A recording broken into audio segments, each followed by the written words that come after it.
Disponible para conversar el candidato presidencial del PPD, Heraldo Muñoz. Heraldo, muy buenas noches, gracias por estar aquí. Hola, Matías, buenas noches. Tantísimos temas, no es tanto el tiempo. Partamos por algo que ocurrió hace las últimas 24 horas. Su rival, Joaquín Lavín, propuso una innovación en retiros, ya no de la AFP, sino de la AFC, el Fondo de la Cesantía, que es una cuenta individual de cada uno de nosotros también, que tiene 12.000 millones de dólares aposados. ¿Le parece una buena idea para ir en ayuda a las familias? Mire, a mí me parece cada vez más que estamos en el festival de los ofertones, el festival del populismo, porque ahora Lavín sale con que hay que usar los fondos del Fondo de Protección de Cesantía para que se aborde la crisis que se ha dado con la extensión de la pandemia, en vez de que sea el Estado el que asuma la responsabilidad de proteger a las y los trabajadores. Entonces, ¿y por qué no usar esa lógica cuando hay retiros de la AFP? Es decir, que sea el Estado y no la plata de cada chileno. Bueno, yo he hecho exactamente lo mismo y he dicho que no puede ser que el retiro, un tercer retiro, signifique que los trabajadores van a terminar con la pobreza más adelante porque el Estado no es capaz de asumir su propia responsabilidad. Y el gobierno tiene la plata, no es que no haya plata.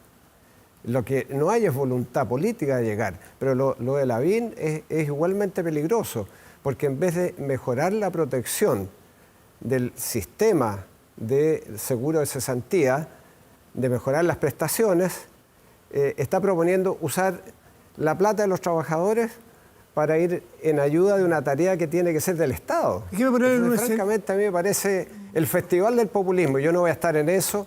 Me parece que hay que tener responsabilidad para tratar de gobernar, para ofrecerse como candidato, para gobernar el país hay que tener responsabilidad. Vamos a suponer que en una buena parte el Estado, el gobierno que administra el Estado, pone unos recursos, pero hay que agregar más. ¿Usted por cuál iría antes?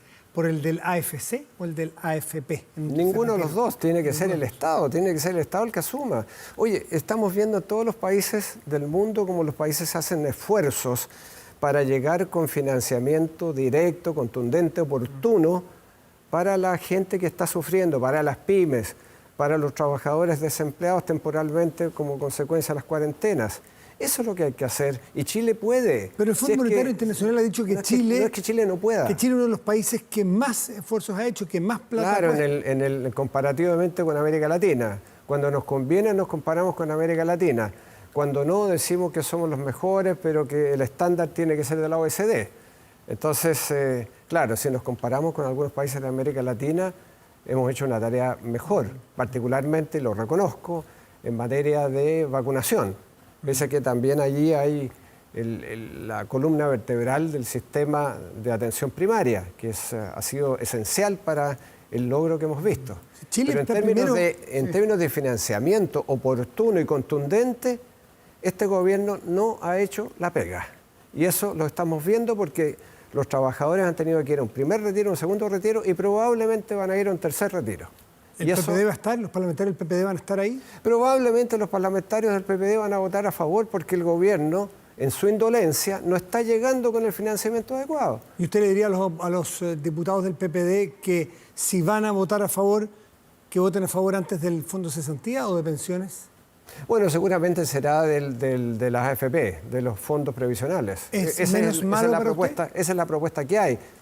No, lo que pasa no es menos malo, son igualmente malos las dos, porque al final salen de las y los trabajadores en vez del Estado. Si el Estado tiene que asumir esta responsabilidad en una situación extraordinaria. Déjeme llevarle otro tema, Heraldo, que lo conversábamos recién con el subsecretario Gali. Su correligionario y ex adversario Francisco Vidal dijo el otro día: no puede ser que se siga normalizando la violencia en una zona de Santiago como la Plaza de Italia o Plaza Baquedano, Dignidad, como quiera cada uno llamarlo. ¿A usted le parece que ahí estamos con un problema que no lo hemos sabido resolver y que su sector, me refiero a toda la oposición, tiene algún complejo para hablar de frente en la crítica a la violencia?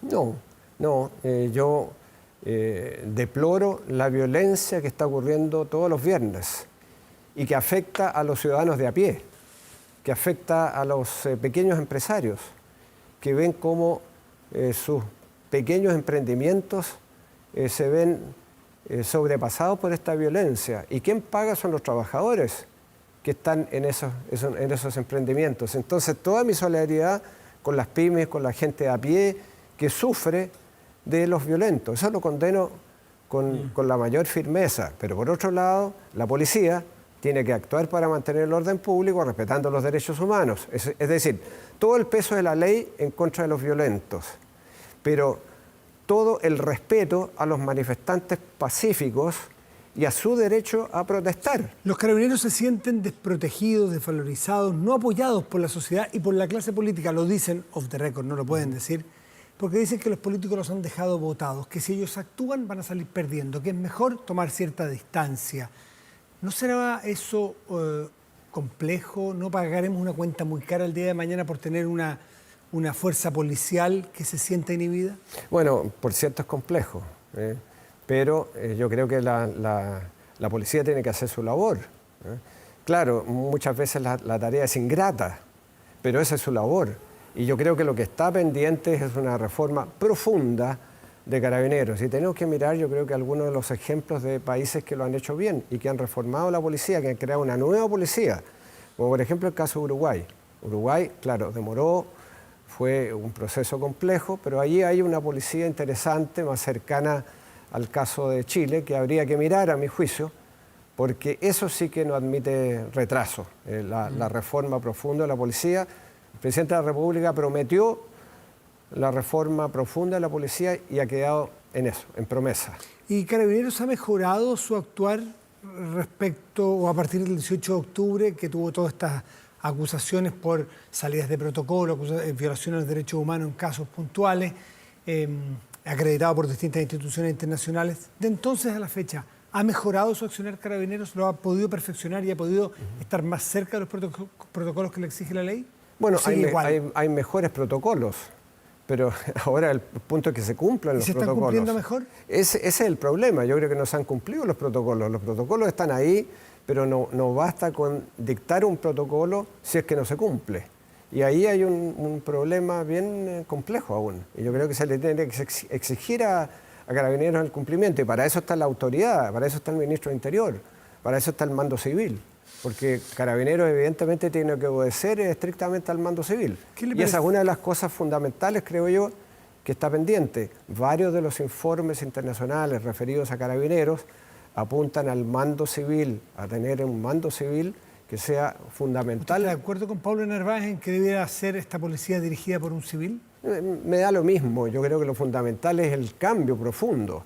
Eso no sacamos nada con tener alguien que sea un civil que dirija Carabineros, si es que no se ha hecho la reforma profunda, la capacitación, los protocolos, una mentalidad distinta de Carabineros para ser eficiente en el combate al delito, pero también respetando los derechos humanos. Esas cosas son fundamentales. ¿Por qué la policía francesa, la policía alemana puede lidiar con desórdenes sin que veamos situaciones de Carabineros llevados a tribunales, o policías de esos países llevados a tribunales, o escándalos internacionales, o acusaciones o investigaciones de organismos de derechos humanos internacionales? ¿Pero no será que cada policía del mundo puede tener márgenes de error, pero que aquí hay cero tolerancia que un carabinero tenga un margen de error en un protocolo porque le cae la fuerza política, los medios, parte de la crítica, y eso es lo que termina inhibiendo su accionar?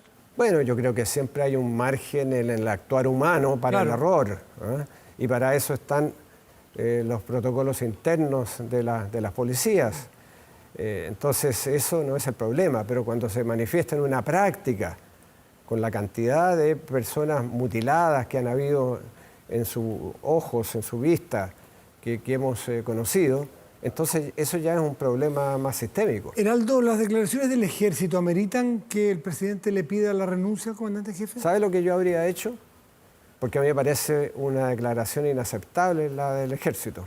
El Ejército, claro, se indigna y creo que tiene razón por el intento de quemar el monumento a Baquedano, pero yo hasta ahora no he escuchado nunca del Ejército un mea culpa por haber quemado a Rodrigo Rojas de Negri o a Gloria Quintana.